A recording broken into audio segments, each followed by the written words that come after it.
Every empire has promised its money would last forever. Every government has sworn that its currency was built on strength and stability, and every single time, history has proven them wrong. From ancient Rome to modern Lebanon, people have woken up to find their life savings turned into paper with no meaning. The collapse of money isn't rare, it's the rule. The real question has never been if financial systems fail, but how you protect yourself when they do. We like to believe our money is solid, that what we see in our accounts represents something real, but money is not bedrock, it's trust, and trust can vanish overnight. That's why history is brutal and why it's so valuable to study. Every collapse leaves behind lessons, clues about what survives when money dies. Because the people who make it through aren't the ones who believe the loudest. They're the ones who doubted first. So let's start where trust in gold was supposed to be unbreakable, and watch how it all unraveled. When the Byzantine Empire began minting the purest gold coin in history, it created centuries of stability, until temptation won. The Byzantine Empire was the eastern half of Rome that outlived its western twin by 1,000 years. At the center of its strength was a single coin, the gold solidus. For centuries, it was trusted everywhere. Merchants from Europe to Asia accepted it without question. It was as good as gold itself. But power always tempts rulers to cheat. You'd think they would have learned from Rome's earlier disaster, when emperors kept mixing cheaper metals into their silver coins until they were worth almost nothing. Centuries later, the Byzantines made the same mistake, but in gold. They began shaving its purity, stretching it thinner, and diluting it with copper and silver. At first, nobody noticed. Then, trust cracked. The solidus that once anchored Mediterranean trade became just another political lie. When the gold was gone, so was the empire's credibility. The economy that had stood strong for centuries began to crumble. What survived wasn't government promises or imperial loyalty. It was the merchants who quietly hoarded real gold and land beyond the empire's reach. Their wealth outlived the empire itself. That's the first timeless lesson. Governments can never resist the temptation to dilute their money. And when they do, real value escapes into things they can't counterfeit. But not every collapse starts with greed. Sometimes it begins with something no one could have predicted, a shock that changes the world overnight. In the mid-14th century, Europe faced a disaster unlike anything before it. The Black Death swept through cities and villages, killing as many as half of all people within just a few years. Streets emptied, fields went silent, trade routes collapsed.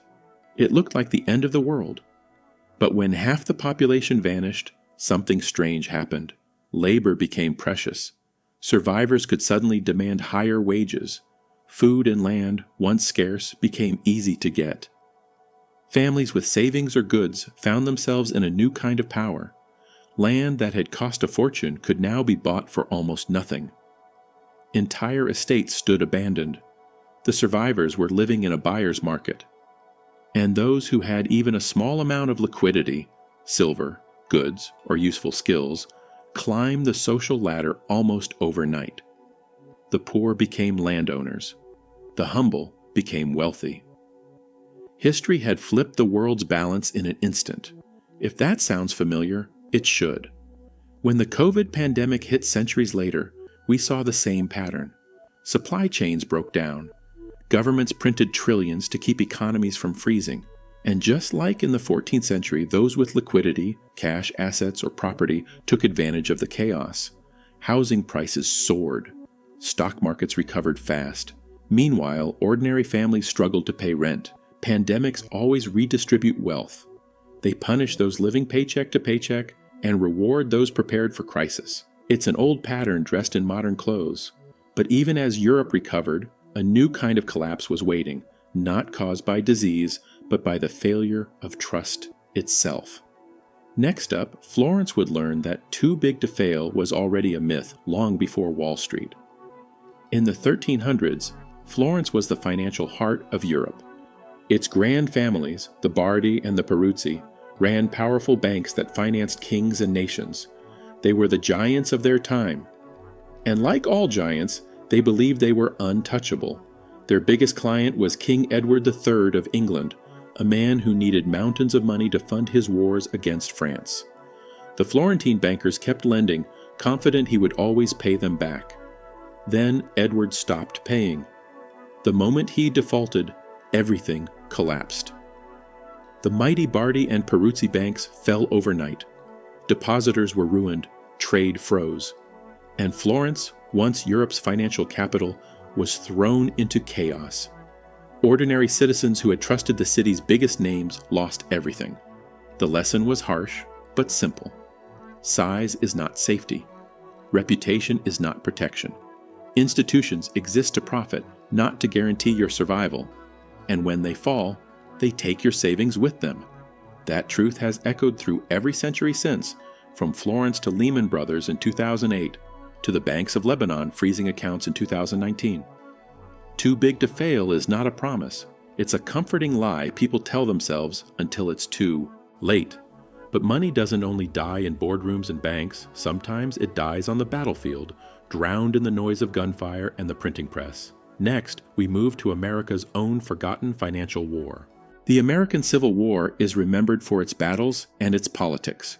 But behind the soldiers and speeches, there was another war, a financial one. Both the Union and the Confederacy discovered that war on this scale needed money far beyond what they had. So they printed it. In the North, the government released a new paper currency called greenbacks. It wasn't backed by gold, only by the promise of the United States itself. At first, people accepted it with pride. It felt bold, patriotic, and necessary. But soon, the more greenbacks flooded into the economy, the less each one could buy. Inflation crept in like a quiet thief. Prices rose, trust faded, and what started as a symbol of unity became a sign of decay. In the South, things were far worse. The Confederacy printed graybacks by the wagon load to fund its war. By the end, those notes were worth almost nothing. Soldiers' pay couldn't buy food. Families carried bags of bills that couldn't buy a loaf of bread. By 1865, Confederate currency wasn't weak. It was dead. The people who survived weren't the ones holding patriotic paper. They were the ones who had something real: land, food, or gold. While others watched their life savings disappear, they held the only things that still mattered. The lesson is as brutal as it is timeless. When a nation's money dies, the survivors are the ones holding what the system can't print. And for America, this wasn't just history. It was a warning that would echo for centuries. Across the ocean, France was about to repeat the same mistake. Only this time, it wasn't war that killed its currency. It was revolution. In the 1790s, France was burning with revolution. The monarchy had fallen, the people had seized control. And to rebuild the nation, the new government made a promise: to create a fair and stable economy for all. Their solution was a new kind of paper money called the assignat. It was backed by the value of church lands the state had seized. In theory, it was brilliant. The people trusted it because it represented the revolution itself. But just like every government before them, France couldn't resist printing more. Each new issue diluted the last. Prices rose faster than wages. Soon, the assignat bought almost nothing. Farmers refused to sell their grain for paper. Markets demanded silver or goods instead. And hunger returned to the streets of Paris. The same people who had fought for freedom now stood in bread lines with worthless money in their hands. The government tried to blame speculators. They tried to fix prices. Nothing worked. By the time the chaos ended, the assignat had collapsed completely. What survived wasn't paper, but property. Not promises, but food and gold. Once again, the lesson was clear. Revolutions can change governments, but they can't change the laws of trust. When money loses credibility, no amount of ideology can save it. 2 centuries later, the same story would play out again. This time not in Europe, but across Asia. It began with a single country's currency collapse and ended with an entire region brought to its knees. In 1997, Thailand's economy was booming. Skyscrapers rose. Foreign investors poured in money. Everyone believed the good times would last forever. But beneath the surface, danger was building. Thailand had borrowed heavily in US dollars, trusting that its currency, the baht, would stay strong. Then the peg broke. The baht collapsed. And overnight, every dollar of foreign debt became impossible to repay. What began as a local panic turned into a regional disaster. Investors fled. Currencies across Southeast Asia, in Indonesia, Malaysia, and South Korea, began to fall one after another. Businesses went bankrupt. Jobs disappeared. Entire economies shrank almost overnight. The people who suffered the most weren't the ones who had caused the crisis. It was ordinary citizens whose savings evaporated while the global hedge funds that triggered the collapse walked away richer. Families watched their mortgages double in cost. Middle-class dreams were wiped out in months. And yet, the pattern was painfully familiar. Those who held dollars or assets abroad survived far better than those who trusted their local currency. Nations tied to foreign debt were forced into austerity, while Wall Street investors bought Asian companies at fire sale prices.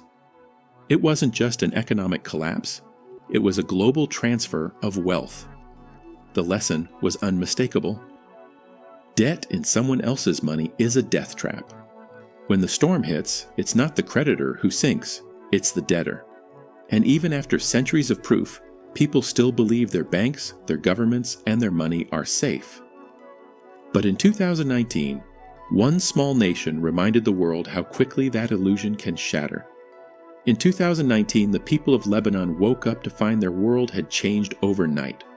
The banks, the same ones that had promised stability and safety, had locked their doors. Withdrawals were frozen, transfers were blocked, and the national currency began to crumble. The Lebanese pound lost more than 90% of its value. Doctors, engineers, teachers, and families lined up outside the banks, begging to access their own money. But the banks refused. Decades of savings turned into dust. People watched their life's work disappear while the system that had sworn to protect them simply shut down. It wasn't just the poor who suffered. It was the middle class, the professionals, the retirees, anyone who trusted the system. And the harsh truth became impossible to ignore. Your money in the bank isn't a treasure chest. It's a loan you've given to an institution that can decide not to pay you back. Those who survived weren't the ones who trusted the banks. They were the ones who moved early, the ones who had property, gold, or foreign assets beyond the government's reach. Everyone else was trapped. If that sounds distant, it shouldn't. In 2008, Americans watched their homes repossessed, while the same banks that caused the crash were bailed out. In 2020, trillions were printed to keep the economy alive, inflating asset prices for the wealthy and leaving wages behind. In 2023, small U.S. banks collapsed overnight when depositors lost confidence. The pattern never changed. Too big to fail remained the same old myth. And once again, history repeated its warning.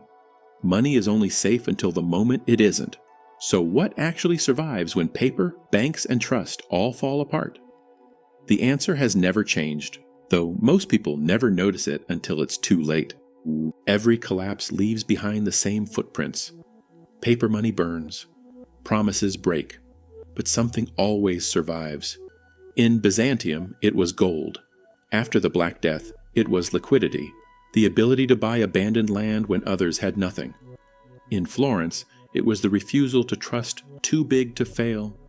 In the Confederacy, it was real goods and farmland. In France, it was food and property. In Asia, it was staying away from debt in foreign currency.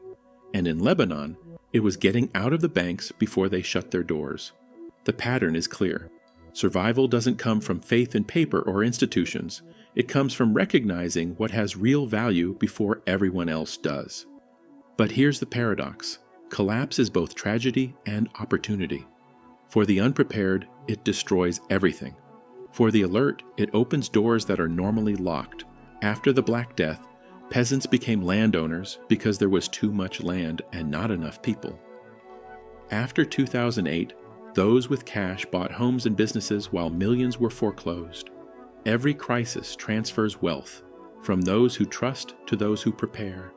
But true wealth isn't only what you own, it's what you can do. The survivors of history weren't just hoarders of gold or land. They were builders, creators, and producers. The baker who could still make bread, the craftsman who could repair tools, the farmer who could feed a community, the merchant who could move goods when borders closed. These were the people who didn't just survive collapse, they rose in it. Because when money loses meaning, production doesn't. People still need to eat, to build, to trade, and to live. Those who can meet those needs never stay poor for long. That's the deeper protection. Not blind faith in systems, not the hope that banks or governments will save you, but the combination of real assets, real skills, and awareness. Every collapse is a transfer, from paper promises to tangible value, from passive savers to active builders, from the many who trust to the few who prepare. So the question isn't whether everything will fall apart. It always does. The question is whether you'll be holding paper when it happens, or something real. History doesn't repeat, but it rhymes loudly enough to warn anyone willing to listen. If this gave you a new perspective, hit subscribe. History has already shown what survives. Now you know where to look.